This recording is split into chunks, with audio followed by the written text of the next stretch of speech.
Showtime. Just keep swimming, just keep swimming. Gotta go faster if you want to win!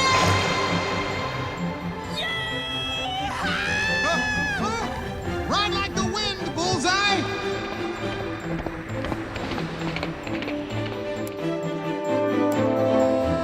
The art challenges technology. Technology inspires the art. The best scientists and engineers are just as creative as the best storytellers. We've got characters that we want to come alive. Transforming the hand-drawn line into a new art form was no easy task. Over the last 20 years, these artists faced struggles and the risk of failure every step of the way. This marriage of art and science was the combined dream of three men: a creative scientist, Ed Catmull, a visionary entrepreneur, Steve Jobs, and a talented artist, John Lasseter. Together, they have revolutionized an industry and blazed an unprecedented record in Hollywood history. This is the Pixar story.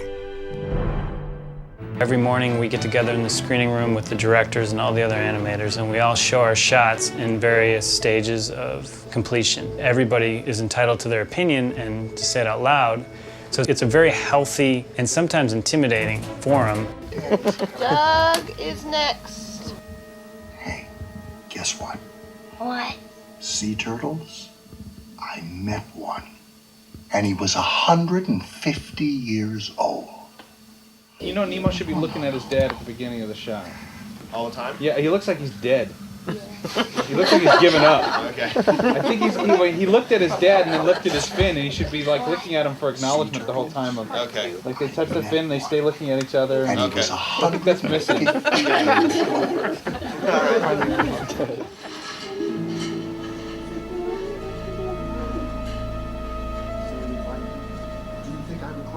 I was focusing primarily on father and really not on Nemo, so I just kind of had Nemo default to this kind of eyes forward pose, not even thinking about like how it would read, except that hopefully you're looking at father, right? But Andrew read it, and he was totally right, that it looks completely indifferent. And so now I have to give the same treatment I gave father to Nemo. Which, it's not like starting over or anything, but I have to imbue that character with something. So now what I can do is just go back into the thumbnails, and like, here's Ghost of Nemo, Ghost of Nemo. I have like father doing all this acting to this lump. So now maybe what I could do is just use these same drawings. It'll be good. So the shot will be a lot better. I had done all this stuff too, where the fin is like the symbol of the movie. His accepting of his son is also the letting go of the past or the loss, the trauma. And what is it to take someone's hand? Not only is it an opportunity just to physically like touch and connect with his son, it also marks the new relationship. I'm so sorry, Nemo.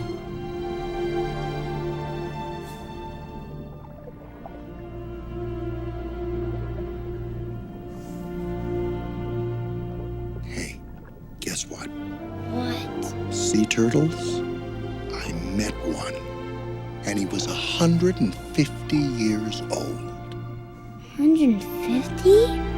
Yep. Because Sandy Plankton said they only live to be 100. Sandy Plankton? Do you think I would cross the entire ocean and not know as much as Sandy Plankton? He was 150, not 100. Who's the Sandy Plankton that knows everything?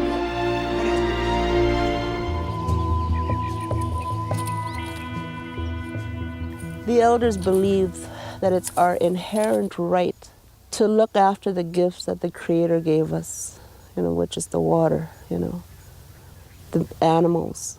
They're there for us. We don't take more than what we need. And it's our inherent right to pass this on to our children and to the future generations. I was very fascinated by the descriptions that the elders gave to me of their overview of things over the past couple of decades as it happened in the Fort especially their descriptions of the changes that they had seen in the environment the falling population of some of the small animals that they trapped and hunted for. They were not able to hunt as successfully as what they had in years gone by. And they linked their health to these changes. They felt that the community's overall health had deteriorated, and they consistently connected that with the changes they'd seen, for instance, in the water. We've been losing the elders for a number of years now, right down to young people now. We just lost one beautiful young man here at the age of 28 this past summer with a rare cancer. That kid was so kind to everyone, you know, the elders and all. So that was a big loss to the community too, you know. And then everyone that dies here, it's a loss to the community.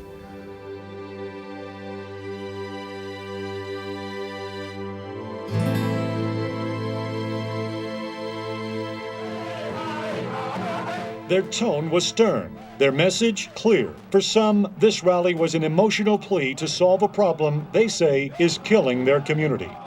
He fought hard, he fought right to the bitter end, but at the end, I guess the disease was too overpowering, too deadly for him that he couldn't fight anymore. Less than 2 months ago, Steve Cotterell buried his 28-year-old nephew. He died of a rare form of cancer. His uncle and hundreds of others here believe is linked to oil sands projects upstream. How many more of our young people need to die before somebody wakes up? Today, demonstrators slammed the provincial Tories for ignoring Fort Chippewan's pleas, calling for an end to new oil sands projects until the health impact is clearly understood. We certainly are paying attention, and will continue to work with the people in that community to try to mitigate and address any of those types of circumstances that they face. Alberta's Liberals say tainted water leaked from an oil sands plant into the Athabasca River was kept secret for months. The opposition released a report today saying the leak from Suncor's wastewater pond happened last fall and that residents downstream were not told about it until 2 weeks ago. John and his wife Charlene left Fort McMurray in the fall of 2007, and they left because they really couldn't take the craziness any longer.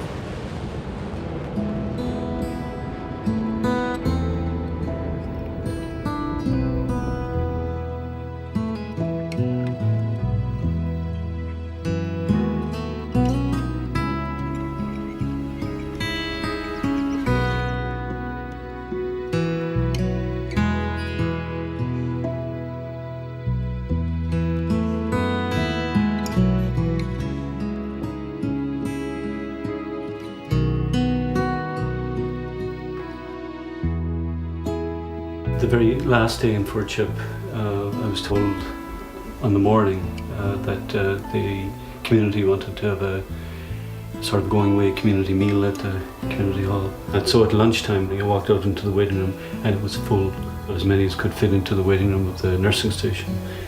And I was presented with several things and then this. And I was like a blubbering fool.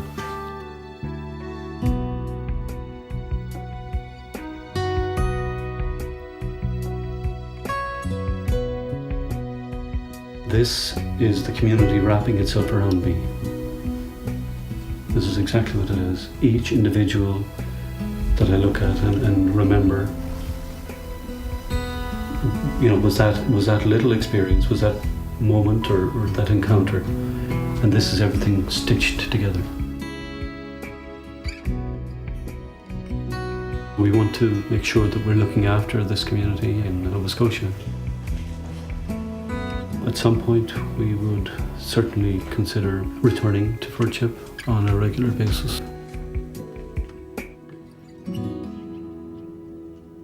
The defendant obviously went to the Pinnacle office on January 5th intending to do some painting.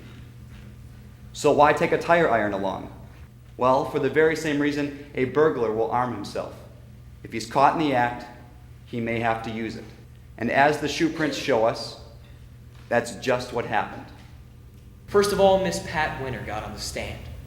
She says, I found the body of Rick Braswell. Fact is, she was alone. She wasn't even supposed to be working that night. She testifies, the defendant threatened Rick Braswell. You don't know when or where or how, but I promise you, you're a dead man walking. And Rick Braswell was so afraid, he took this threat so seriously that he smiled and turned away. Pat Winter was so worried for her boss's life that she told absolutely no one. Sheriff Barnes has testified that the shoe prints lead from the spray-painted window to the front door where Rick Braswell was killed. In other words, the defendant chose to ambush his victim. This point is crucial, members of the jury, for it is in this decision to advance that we see intent and reflection. In other words, premeditation. What did Lynn Barnes have to say? He said, well, I got to the scene, I looked at the body, Pat Winter showed me the graffiti, Pat Winter showed me the spray paint can, Pat Winter informed me of the logging road. This wasn't an investigation, this was a guided tour. In the defendant's mind, the person responsible for this was a dead man walking. On January 5th, Fran Lewis saw that very man and shattered his skull with one savage blow of the tire iron. The defendant herself stepped forward. Now, she didn't have to testify today, but she wanted you to know the truth. Truth is, Pat Winter was about to lose her job because Braswell was tired of her work. Don't think of this as a case of revenge. It's actually a case of greed. Who gains the most from Braswell being dead? Rick Braswell's widow looks to you to hold the defendant accountable for her actions. Find the defendant guilty. Thank you. As members of the jury, on that wall, we ask for equal justice under the law. The fact is, Winter was not even considered as a suspect. We demand justice. The trial is concluded, and let me first say on behalf of all of us that were privileged to see this fine performance by both teams, let me lead in an applause for both. Very good.